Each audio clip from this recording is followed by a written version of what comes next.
একজন দুর্বাসা মুনি এসেছে তার 10,000 শিষ্য নিয়ে। দুর্যোধন খুব আদর আপ্যায়ন করেছে। তার সেই আদর আপ্যায়নে সন্তুষ্ট হয়ে দুর্বাসা বলছে, বলো কি চাই? আমাদের তো, দুর্যোধন বলছে, আমাদের তো সৌভাগ্য সব পূর্ণরূপে ইয়ে হয়েছে, প্রাপ্তি হয়েছে। আমার ভাইয়েরা বনে কষ্ট পাচ্ছে, আপনি গিয়ে ওদেরকে আশীর্বাদ করুন। কেননা জানতো দুর্বাসা অভিশাপ দিতে অত্যন্ত তৎপর। হ্যাঁ, ঠিক আছে, যাও, 10,000 শিষ্য নিয়ে ওখানে আপনি যাবেন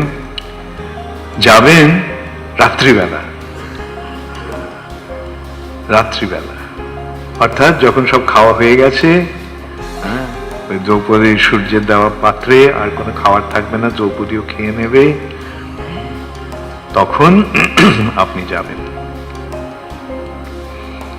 ঠিক আছে, যাব। ওদের কথা মতো রাত্রিবেলা গেছে এবং যুধিষ্ঠির মহারাজ তাদেরকে আপ্যায়ন করেছেন। দ্রৌপদীকে গিয়ে বলল যে অতিথি এসছে তার 10,000 শিষ্য নিয়ে, এখন ওদের আহারের বন্দোবস্ত করতে হবে। দ্রৌপদী বলল, হয় আমি তো খেয়ে ফেলেছি, সন্ধ্যাবেলা আমি তো খেয়ে ফেলেছি, পাত্রে তো আর কোনো কিছু অবশিষ্ট নেই। এখন যুধিষ্ঠির মহারাজ বুঝতে পারলেন এই দুর্যোধনের দুরভিসন্ধি, তাকে পাঠানো হয়েছে তাদেরকে অপদস্থ করার জন্য, দুর্বাসার শাপে তাদেরকে বিনষ্ট করার জন্য।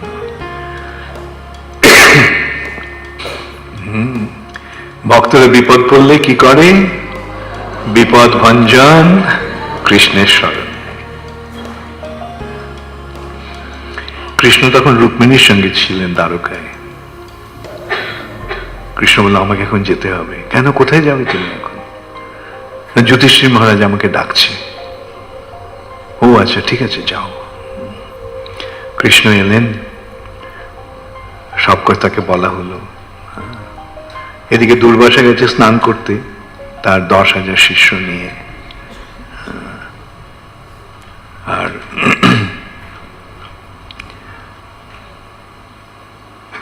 কৃষ্ণ এসে জিজ্ঞাসা করলো, কি হলো?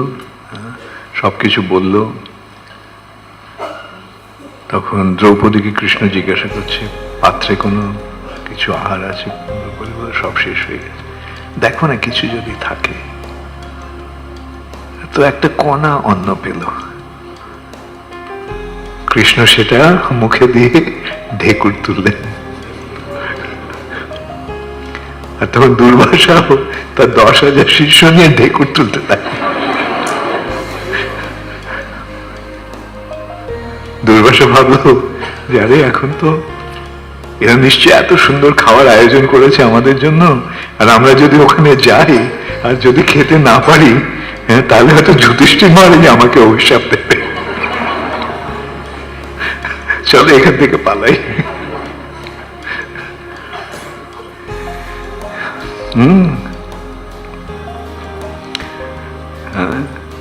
রাখে কৃষ্ণ, অবশ্য রক্ষিবে কৃষ্ণ বিশ্বাস পালন। ভক্তির শরণাগতির একটা অঙ্গ কি?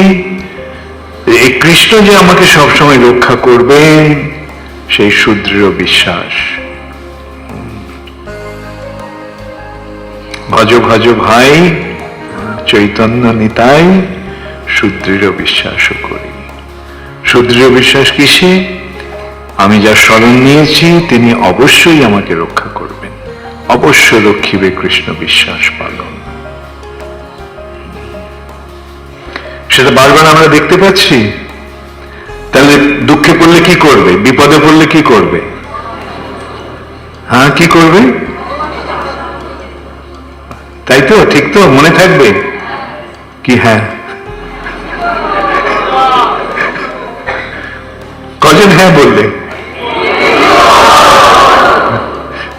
ওকে, ভেরি গুড। তোমাদের বারবার এই কথাটা আমার মনে করিয়ে দিতে হবে, তাই নয় কি? এবার আমি যখন তোমাদের মনে করাচ্ছি তখন আমারও মনে থাকছে, আমি আমাকে মনে করিয়ে দিচ্ছি যে ভগবানের স্মরণ নিয়ে থাকাটাই হচ্ছে জীবনের চরম উদ্দেশ্য। এই জড়জগতে কত কিছু হবে, কখনো সুখ কখনো দুঃখ, কর্ম বিপাকে ভ্রমইব, আমি ভ্রমণ করছি কর্মের বিপাকে। এই জড়জগতে দুটো নিয়ম আছে কেবল। এই জড়জগতে কৃষ্ণ নিজে কিছু করেন না, কৃষ্ণ আমাদের একটা নিয়ম করে দিয়েছেন, গুণ কর্ম।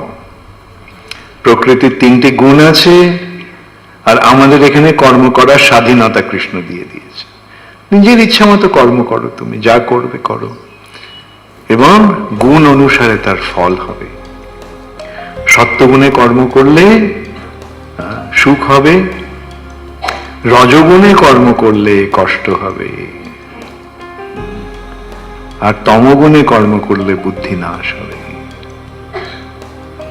দুঃখ দুর্দশা আরো বেশি করে পাবে। অতএব এইভাবে আমরা আমাদের অনুসারে আমরা কর্ম করছি, এবং প্রকৃতির গুণ অনুসারে সেই কর্মের ফল ভোগ হবে। ঊর্ধ্বং গচ্ছন্তি সত্যস্থা মধ্যে তিষ্ঠতি রাজসা জঘন্য গুণবৃত্তিশ্চ অধোগচ্ছন্তি তামসা। যারা সত্যগুণে আচরণ করবে তারা ঊর্ধ্বলোকে যাবে। ঊর্ধ্বলোকে যাওয়া মানে সুখ ভোগ। মধ্যে তিষ্ঠতি রাজসা, মধ্য রাজগুণের প্রভাবে আমরা মধ্যের এই মর্তলোকে থাকব, এবং সেখানে কখনো সুখ কখনো দুঃখ।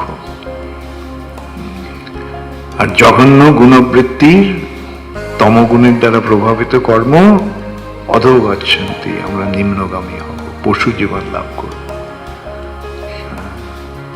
অথবা তার থেকেও নিকৃষ্ট জন্ম লাভ করব। তা আমরা কি সেটা চাই? ভেবে দেখো, মানুষের জীবনে সুখ দুঃখ আছে, কিন্তু পশু জীবনে কি সুখ? দুঃখই কেবল, সারাক্ষণ কষ্ট।